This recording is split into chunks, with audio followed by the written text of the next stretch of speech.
Okay. So I don't want to sound like a fawning teenager, but I've been reading you for the better part of 20 years.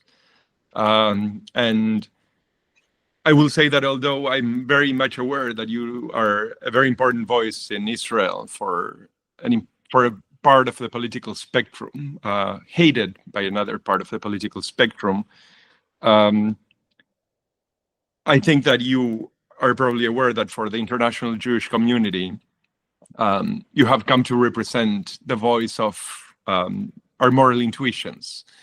And I'm saying this because Israel speaks in the name of Jews very often. And it has become, at some point, it became very difficult to hear anybody emerging from the Israeli public sphere that would represent the voice of Jews that were not aligned with occupation. So I guess there is a first question that I really wanted to ask you. I mean, you came into Haaretz in 1988, I believe. No, 82. 82. To Haaretz in 82. I started the Twilight Zone in 88. The Twilight Zone in 88. Yeah. Sorry. So, you know, you said at some point that there was a process that yes, changed your view. But do you have any memory of specific events where you thought, okay, this is it? There is no going back from this thing that I just witnessed? First of all, as you rightly say, it is a process.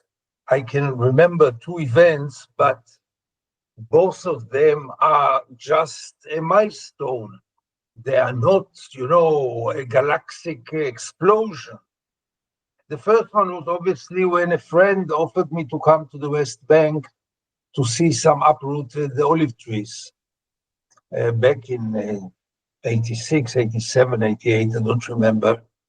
He was a member of parliament from Meretz, and we went together. And this was my first meeting with the occupation. And it's not like I came home and I say, from now on, that's my destiny. But this was the first seed that I remember. And then you move 30 years later, and I remember my first and second visit in South Africa, which really loaded me with more hope, with a hope for a one-state solution, obviously, leaving this hollow talkings about two-state solution, which will never happen, unfortunately. So those are two milestones that I remember. In between, it was a gradual process in which I am traveling every week to the West Bank and to Gaza, coming back, telling my story, always stories of victims of the occupation. And slowly, my political awareness is changing. Slowly, I'm separating from Zionism. Slowly, I'm courageous enough to admit it and to say it. Slowly, I separate from the two-state solution. Slowly, I realize it is apartheid. Slowly, I realize now that it is genocide. I mean, you're the child of Sudetenland refugees, or your father at least was Sudetenland refugee. I guess most of us Jews have grown up. I mean, your generation more than mine. We're probably separated by maybe 15, 20 years, but with a lot of proximity to the story of carnage and the story of suffering. And to me, I mean, I guess I will just put it like this for the sake of contrast. To me, what I have been seeing for the last 30 years, very much some of it through your eyes, through your writing, has produced in me a very deep sense of betrayal. Is this something that to you has been a sense, because you were much more involved in the Israeli political process, yes. You were actually relevant in the machine? It's not so much betray as feeling cheated, because the older I become, I realize that it all started in 48. I mean, I'm not one of those who think that Israel was so wonderful and all of a sudden deteriorated to become this hell that it is now. There were changes. But basically, everything was there already in 48. So I feel more cheated that they never told us about 48. We were cheated about 48. And that's my main sentiment. Not so much disappointed, but cheated. I think there are a lot of questions right now as to, I mean, I have heard you talk about this and I would like to touch on it again. There is a lot of talk about Netanyahu, Smotrich, and Ben-Gvir. And there is this, I think it's a hopeful idea that the moment that Netanyahu goes away, everything will be good again. Everybody will be nice. Haaretz came out with a poll about 5-6 weeks ago on the infamous 80% of the Israeli public saying that they want essentially an ethnic cleansing, and much more disturbing, 47%, almost half the population, thinking that the total extermination of the population would be a legitimate end. Can you give me a bit of a picture of how things look right now in Israel, especially for people like you, for people like the Bet Salem people like Alon Green and so on? It never got so bad. And it's obviously not only Netanyahu. And this is very important to emphasize. Whenever I say it, I am always criticized that I am a Bibist. But this is the way of the Zionist left to mark Netanyahu as the Satan, to focus everything on replacing Netanyahu, as if there is a better alternative, as if the Zionist left differs so much from Netanyahu. They don't. You saw it last week when they were voting for annexation of the West Bank. Most of the alternative parties supported it. You saw it a few months ago about recognition of a Palestinian state. Most of the parties opposed it. Netanyahu should go, and Netanyahu created a lot of damage, no doubt about it. And he brought the fascists, the ultra-fascists, into the coalition and legitimized them, which is by itself something horrible. But to think that if we just go back to the old labor, social democrats, Zionist leftists, or whatever, they started all this. Let's remember, the settlements didn't start with Likud. The settlements started with Shimon Peres and Yigal Allon and Golda Meir and Israel Galili, all labor people. Moshe Dayan, they all started it. And they supported it, and they do support it until this very moment. So to narrow the whole picture and say, oh, it's all Netanyahu, no, it's not all Netanyahu. And more than this, it's very deep-rooted among the Israeli society. That's the Israeli mindset. You just mentioned those figures from polls.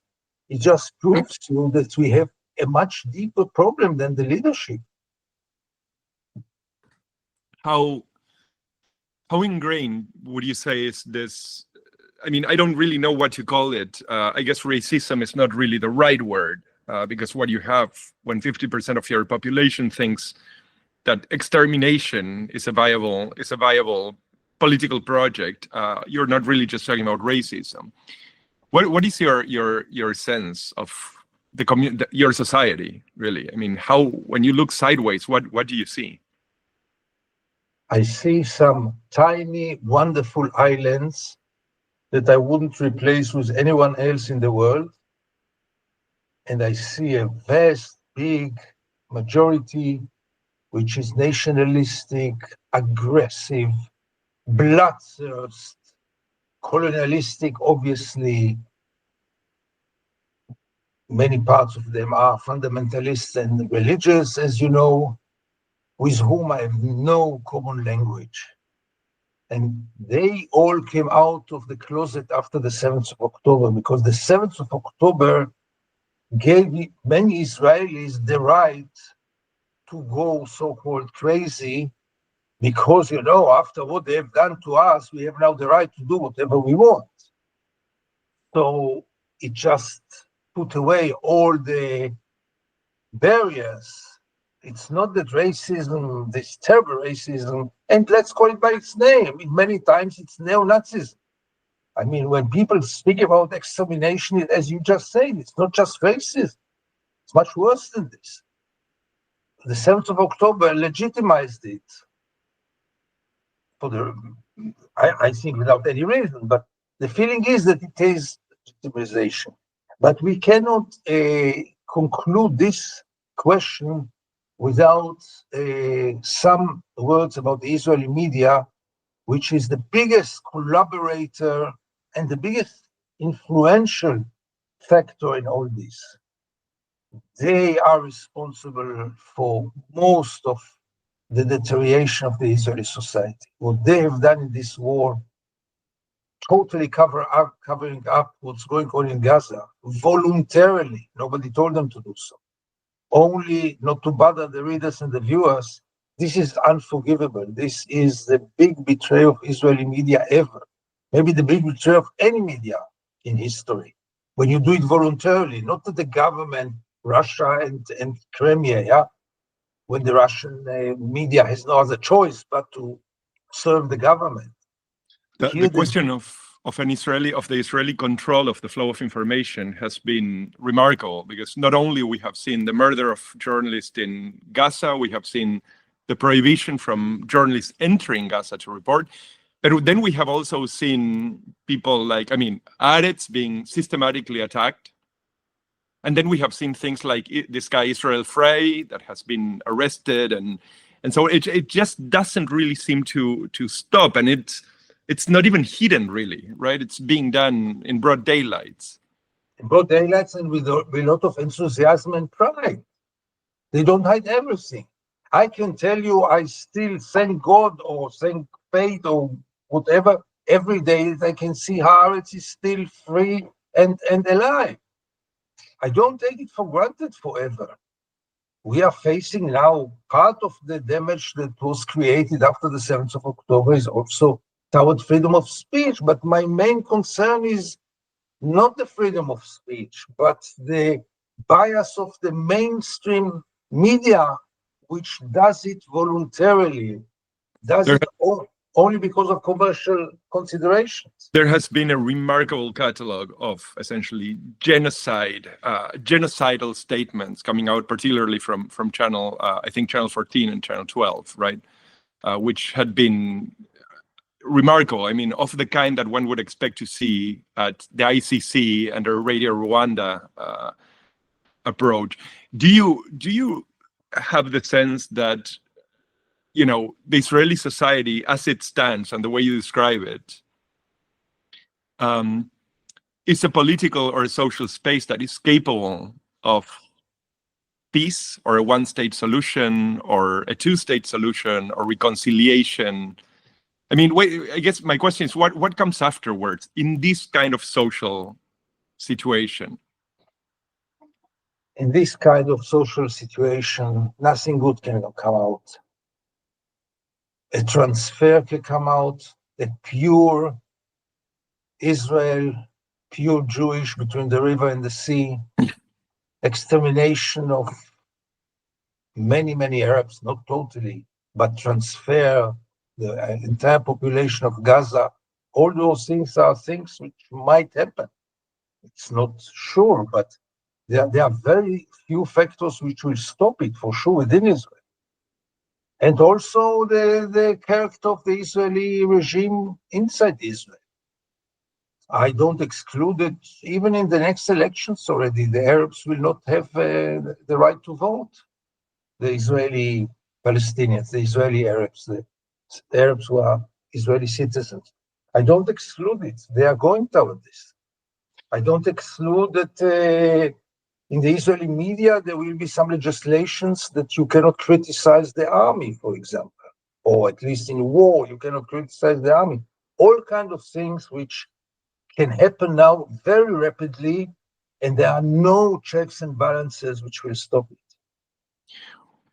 You said to Tim Sebastian, when he asked you what is a noble idea, and you said one vote for one person from the river to the sea, which is a line that I've been citing you on repeatedly. It's almost illegal here in Germany, so No. yes, you can go to jail for this year. Part of the problem. Part of the problem. Most certainly. Yeah. But do you think? Are you optimistic about that project? Do you think that that's something that is at all possible? No, I'm not optimistic about it at all. But someone has to have some kind of vision or a dream. Maybe it's totally far-fetched. Maybe it's a fantasy. Maybe it's utopia.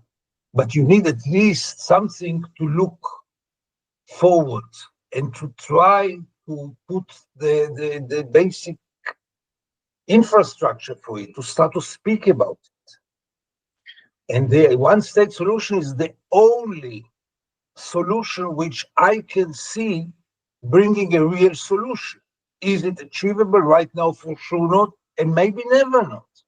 But at least I have something in my mind that I would like, because otherwise you have to give up. You have to just say, no, it will be apartheid forever, nothing can be done on it. I'm not ready for this. How you'd been covering for a very long time, and to me, one of the most remarkable things about the West Bank, especially given the fact that now we're seeing every single day pogroms, and we're seeing every single day people getting killed, especially in the South Hebron Hills, there is no visible pushback. There is no armed pushback, which to me is quite remarkable, because we're seeing the most egregious, not only expressions of violence, but perhaps to a Western audience, one of the things that is most incredible is the impunity. It's the fact that it's smiling to the cameras and spitting at ladies and killing people. And there seems to be simply no modulating mechanism at all. Can you explain this? You can go now, if you're a settler, you can go now to any place in the West Bank, take your gun, shoot to death some Palestinian peasants, and you know very well that nothing will happen to you, even if it will be documented in a clear video. And we have an example from this week. Nothing will happen to you. I want to pay your attention to a short dialogue which took place 2 days ago in court, when the guy who murdered the Palestinian was released and the 7 peasants were arrested.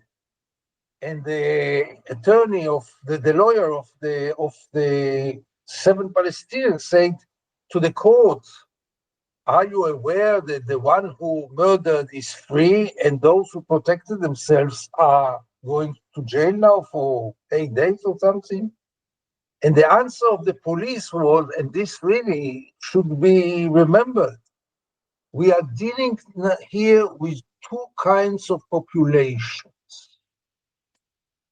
Here you have the ultimate official proof for an official apartheid. There is no other way to describe it but apartheid. I was so grateful they said so.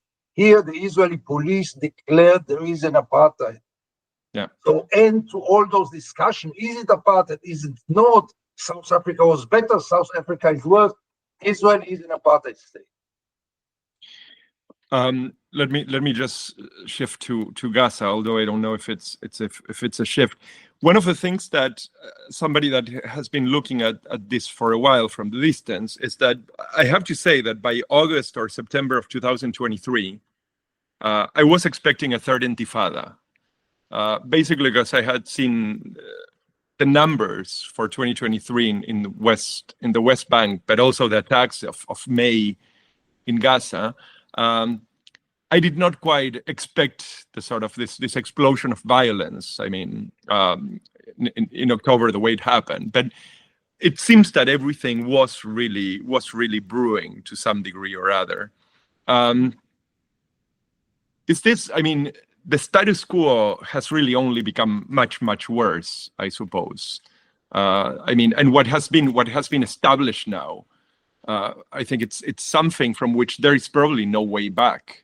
And I guess this is kind of the question. I mean, maybe a very banal question, but where do you think that the thing with Gaza is moving towards, or what do you think it's coming from this? I mean, other than what the Israelis the IDF is doing on the ground, right? So first of all, concerning the West Bank, I was sure that there will be no third intifada. Mm. And I said it in real time again and again in many interviews. I was asked, because everyone said it's going to explode. I say, no, nothing's going to explode because the Palestinians lack leadership. It's a lost generation who went through the second intifada, who paid a hell of a price, neither leadership, no spirit, no organization, nothing. The West Bank in many ways is dead. At least for this generation. There will be coming another generation, but right now, and you see that even the few terrorist actions, as they call it, are by individuals, just desperate individuals who take a gun or a car, and you don't see, that's not an intifada. Mm. Now, about Gaza, it was very clear that in Gaza there was an experiment in human beings.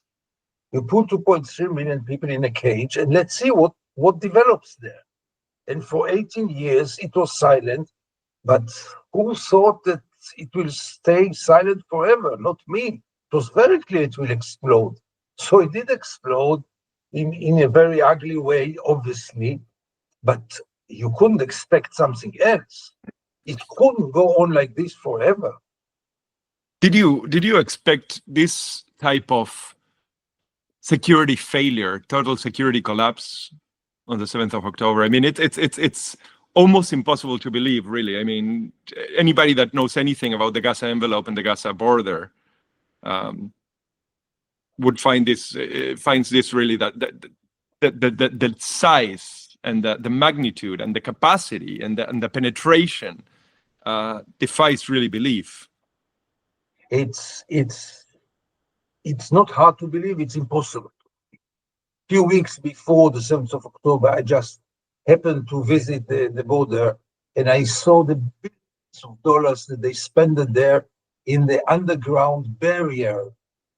So you can't imagine yourself what they have done there, so no tunnels will be able to cross. And no one thought that still with a motorcycle you can cross the fence above the surface. But I don't think that the real fiasco is what happened on the 7th of October in the morning. I think the real fiasco is what happened in the coming hours. This is, I mean, if the standing down. There was no army. According to the guys, to Nadav Wayman and the people I mean, that's where I got the numbers, that there were 400 IDF soldiers for the entire border. Exactly, but can't you bring them? Can't you recruit the Air Force? There is one kibbutz near Oz where until 3:30 not one single soldier showed up. Now, near Oz is 1 hour from Tel Aviv. It's not like far away in Siberia. Yeah? It's here around the corner. How do you explain this? I mean, what is your... For this, I lost it, because I can understand that the Israeli arrogance brought them really to be sure the technology will do all the work and you don't need soldiers, and they were totally surprised and the intelligence didn't work and nothing didn't work. Okay. But once they were inside Israel, where was the army then? For this, I don't have any explanation. It's because really quite... You can remove the troops within 1 hour from wherever they are, from the West Bank to Gaza, it's 1 hour. Yeah.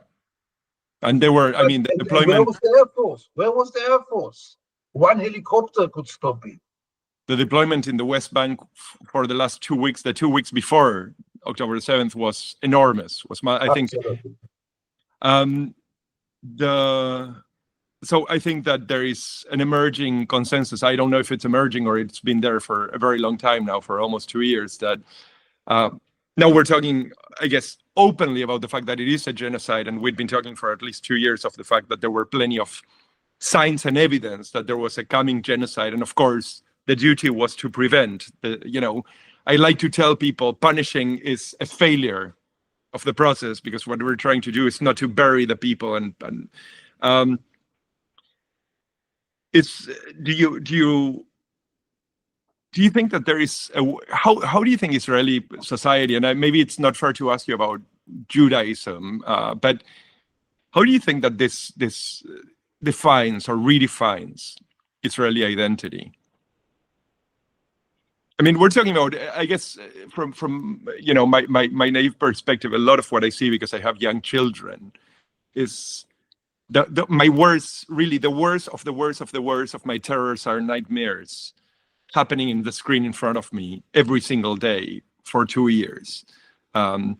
So there is something about it, which is the sense that, these people, there is a monstrosity. There is something that almost belongs to the order of demonic evil or metaphysical. I cannot place these things among my fellow human beings, so to say. What does that do to the sense of Israeli democracy, Israeli society? Israeli identity. Above all, Israeli identity. Israeli identity. I mean, to sit here in Tel Aviv and to realize that my people, my state, my army is committing a genocide, not less than this. 1 hour away from the place that we are talking now, it's not something very easy to digest. To think that the sons of my friends and the friends of my sons are committing all this is horrifying. But I'm not surprised, because the ideological infrastructure was there for a long time. I would like to elaborate in 2 sentences. Yeah, of course. There are 2 or 3 values which shape the Israeli mindset. First of all, that we are the chosen people. It's very deep-rooted. I don't have to elaborate on this. I guess you and your viewers know what I'm talking about, but we know better, and we are better, and the world cannot teach us anything. The second is that we are the ultimate victims of humankind, and therefore, and the only victims, because we don't tend to see anyone else as a victim. We are the victims, and the only victims in the world. And therefore, we have the right to do whatever we want after the Holocaust, which was obviously the biggest catastrophe in history, but not the only one, for God's sake. Take those 2, add to this ongoing process of dehumanizing the Palestinians and demonizing them. Decades of dehumanizing them, yeah? Again, you can write whole thesis about it. We'll do it, I just mention it, but I'm with it for a long time. I'm witnessing this dehumanization of the Palestinians. It has many expressions, but it's very deep-rooted. So the infrastructure is there. If you dehumanize, if you believe that you are the chosen people, if you believe you have the right to do whatever you want, here you see the outcome.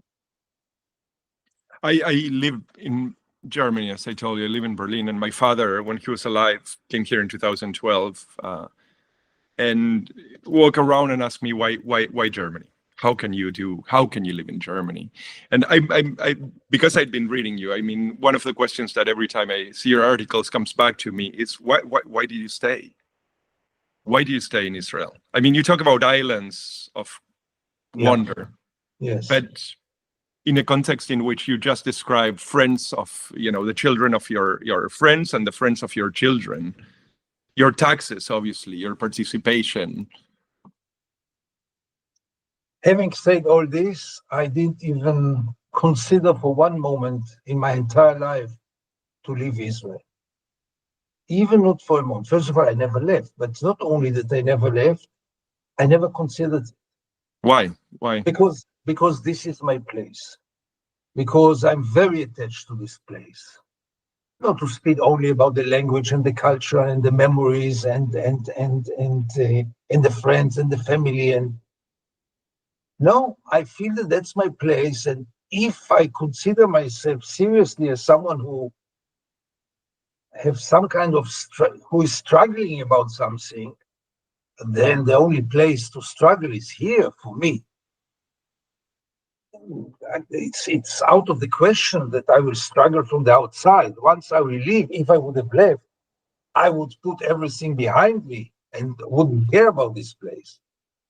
But as long as I'm here, I'm caring, and as long as I'm caring, I'm struggling. So it's really not an option. I don't even know how to express it. How off the table. I'm married to a non-Jewish Swedish woman in the last 18. I mean, we are 18 years together. We met in Gaza. I could easily move to Sweden. Easily, we are married. Nothing easier than this. No way. And Sweden is a wonderful place. No way. Do you ever feel in danger? Do you feel that your work, but you yourself, could be in danger living in a society that is so adverse to the voice that you have and the positions you express? So here I'm surprised with something happened in the last years, in which I don't feel danger anymore. In 2014, I had bodyguards because it was really hard for me to go out. Something happened that I don't know even to explain it. It's contradicting to everything else, but there is some kind of apathy. So look, I'm banned from Israeli TV, so I'm less exposed. They invited me maybe twice ever since the war started. I used to be often on Israeli TV, so I'm not there. But still, I guess I'm quite known.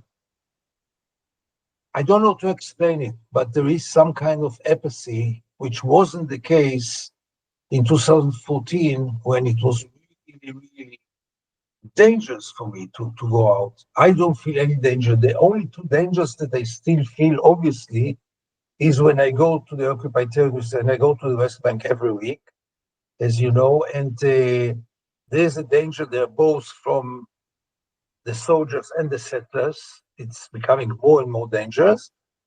And the second fear of mine is that Israel will shut my mouth and Haaretz's mouth up. It's not a far-fetched idea. It can happen within months with this government. Gideon, I really enormously appreciate your time, your candor, and I really have almost 20 years of reading to thank you for. I'm not going to do it here. Okay.